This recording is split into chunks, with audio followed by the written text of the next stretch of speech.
Okay, so in this video, we're going to be doing the low back routine. Of course, I'm still going to split the hair because I will always be starting with my trap squeeze, even if I'm going to be focusing on the low back for the client's complaints for this session. Mostly because I want to release the Erector Spinae group. And if we remember, the Erector Spinae group, there's three muscles, the Iliolumbar Longissimus, and Spinalis. And they essentially connect from the sacrum all the way up to the mastoid process of the temporalis bone. That is a very sort of loose attachment site, but they are going from the entire posterior axial skeleton. So we need to release all of the Erector Spinae from at least the thorax T1 area down to about L5. Now, depending on how much time I have with my client, I will spend longer releasing the upper thoracic area to release the Erector Spinae up there before releasing the Erector Spinae at the level of the lumbar. But for a client with lumbar issues or low back issues, I do want to focus from about L1 to L5. Where is L1? I don't need to count specifically the spinous processes of the vertebrae, starting with around C7 or T1 and going all the way down. One of the ways that you can find it is the 12th rib is at the level of T12. So if I wanted to actually find where it is, I can start somewhat inferiorly and then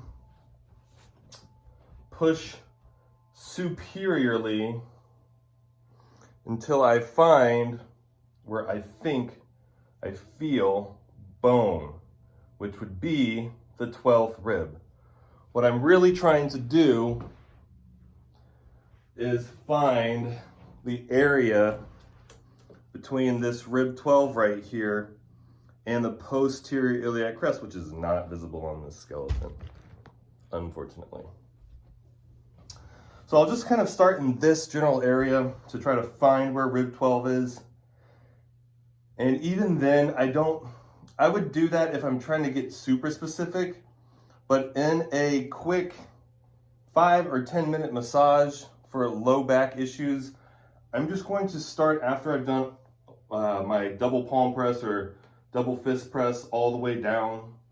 I'm pretty much just going to start in a general area that I think that L1 or T12 should be.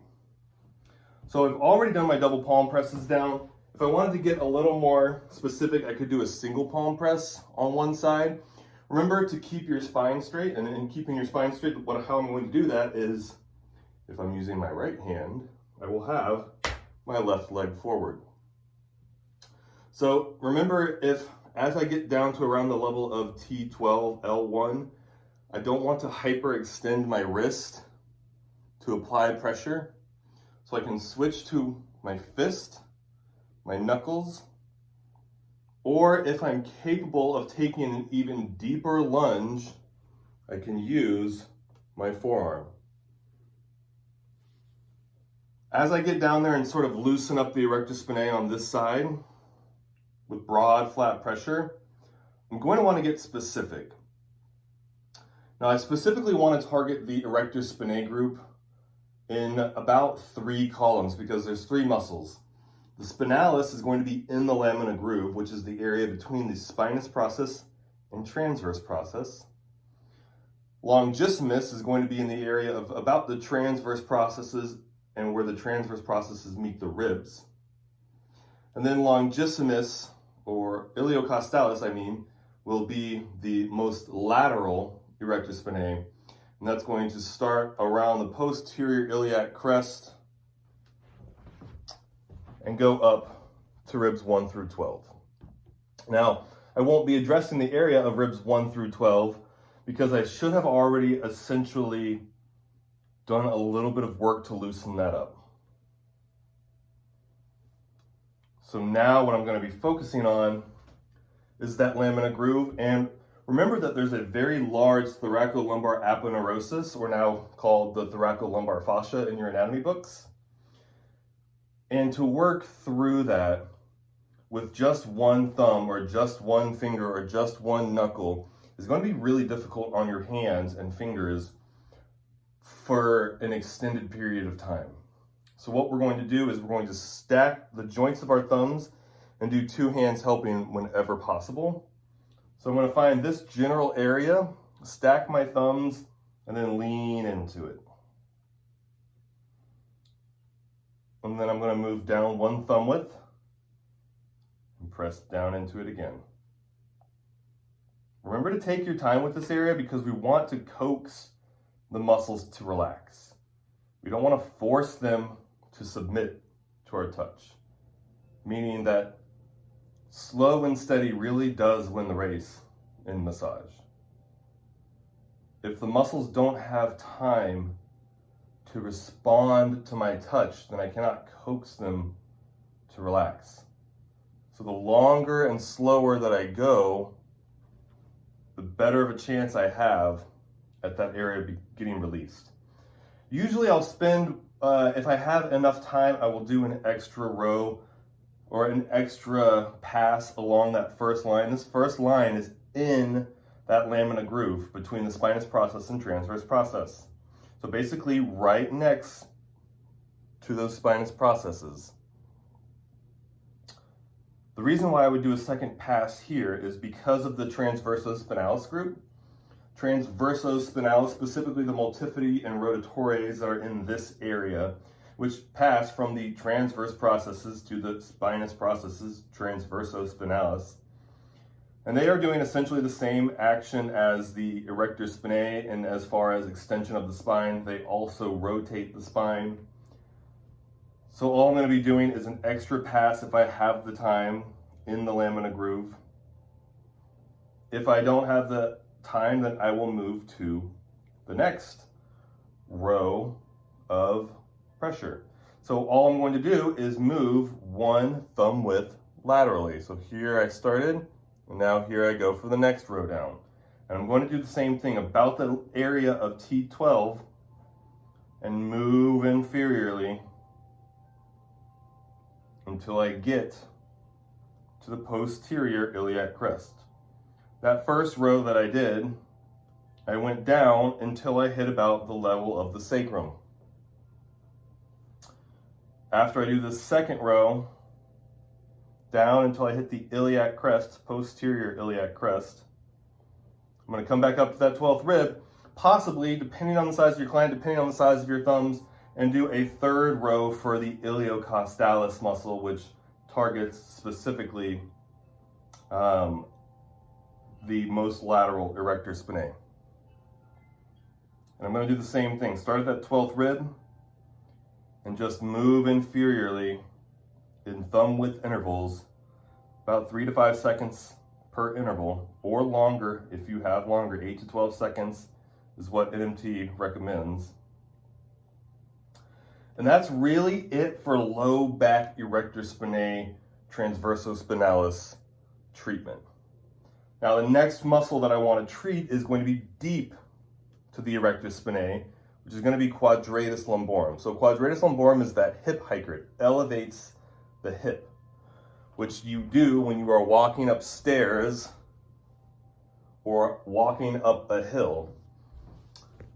So the attachments for the Quadratus Lumborum deep to the erector spinae group is going to be the 12th rib, transverse processes of the lumbar spine, and the posterior iliac crest. So if we remember, we have that very large thoracolumbar aponeurosis or thoracolumbar fascia that's sort of covering and acting as a very general attachment for all of the posterior axial skeleton muscles. Difficult to get deep to that. So what we're going to do, I don't want to try to work through the erector spinae with pure muscular strength, because that would probably hurt my client. And it wouldn't do much good for that Quadratus Lumborum. So what I'm going to do is I'm going to come over to the side of my client and I'm going to palpate from medial to lateral with my thumb until I fall off the side of the Erector Spinae group.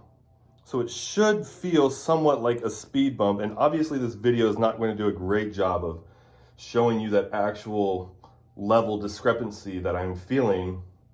But as you move with a little bit of pressure downward on your client, you'll feel yourself fall off of a large group of muscles, and that's going to be the Erector Spinae group. And once I fall off of those muscles, I'm going to push in at a 45-degree angle. Usually I'm using two hands right here to help support my thumbs. I'm only going to use one hand for purposes of this video so that you can see it. But pushing in at a 45-degree angle helps to target Quadratus Lumborum specifically, trying to get deep to the Erector Spinae group. I don't want to go in directly medially or at 90 degrees or so this way, because then I could be pushing up against the lumbar nerves that are coming out of the lumbar vertebrae, the transverse foramen, the intervertebral foramen. So pushing in at a 45-degree angle will help me avoid those nerves while pressing almost directly onto Quadratus Lumborum. This is the only muscle that we really push in at 45 degrees to address. Now you do want to make sure that you are standing at this side to your client. That way I do not have to pull to get in there, or I'm not pushing directly down this way, because by pushing that directly down this way, I'm really not targeting anything but obliques, and I'm not really trying to work obliques in this video right here. Obliques would be more of a table massage muscle group to work. So that's just about it for the low back treatments. It's really simple. The only difficult part is that we have to release most of the Erector Spinae, and most of the Erector Spinae is in the thoracic area. Now, you can work the hips and glutes in a chair. It's not the most ideal way to work. Most people, most therapists I know, prefer to have a stool with them. They'll bring a nice collapsible, foldable stool for this purpose. I don't like using a stool because I can't use as much body weight when I do. So I like to just take a really deep lunge. If you are not comfortable taking a really deep lunge, then find yourself a nice folding stool that travels really well. So the attachments for the glute max and glute medius is going to be the coccyx, sacrum, and posterior iliac crest for glute max. And then glute medius is going to be at the lateral ilium, the superior one half. And glute minimus is going to be the lateral ilium, inferior one half. Well, as we can see, this is all fairly accessible on our client. So one of the ways that we can do it bilaterally. I'm going to take my hands using the flat palm part, both the hypo and thenar eminences, and I'm just going to press bilaterally on my client. The area that I'm targeting is the posterior iliac crest and the sacrum. I want to get my hand or my palm right here on my client on both sides. That targets glute max specifically. I like to do it bilaterally so that I'm not pushing my client one way too much. Making sure that my fingers are on my client's lumbar. That way my client doesn't feel like I am being invasive, and anybody that's walking by, it doesn't look like I am being inappropriate. If I want to target more of glute medius, I'm simply going to come to one side and push in at the lateral ilium. So I'm not going to get totally in the way of the video like I am right now.